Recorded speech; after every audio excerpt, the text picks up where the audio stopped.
இதை நல்லா கவனிச்சுக்கணும். அறிவார்ந்த சமூகம் பாருங்க, உங்கள் நிலம் பாலைவனமாகிவிட்டால் எந்த உயிரினமும் வாழ முடியாது. இப்போ குறிஞ்சி, முல்லை, மருதம், நெய்தல் 4 நிலம்.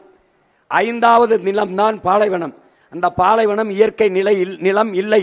அது எப்போது உருவாகுது?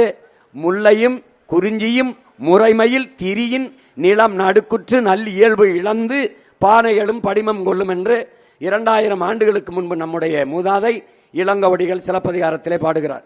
முல்லையும் குறிஞ்சியும், குறிஞ்சி மலையும் மலை சார்ந்த இடமும், மலை முல்லை காடும் காடு சார்ந்த இடமும், இது ரெண்டையும் அழிக்கிற போது, வெட்டி அழிக்கிற போது நிலம் திரிவு ஏற்பட்டு நல் இயல்பை இழந்து இப்படி பாலைவனம் ஆகிவிடுங்கிறான். இந்த பாருங்க, காட்டு அழிக்கிற, குறிஞ்சி முல்லையும் குறிஞ்சியும் அழிச்சவன நிலம் பாலைவனம் ஆயிரும். பாலைவனம் ஆயிடுச்சு பாருங்க. இதை இந்த பாருங்க, எப்படி பாலைவனம் ஆயிடுச்சு. இதுல எந்த உயிர் வாழும்? இங்க பாரு, அவன் அரபு நாட்டில் பாலைவனத்தை சோலையாக்கிட்டு இருக்கான். இந்த பாரு, இது பாலைவனம் முன்னாடி இப்படி இருக்கு, இப்படி ஆக்குறான். நீ என்ன செய்யற? சோலைவனத்தை இப்படி பாலைவனமா ஆக்கிட்டு இருக்க.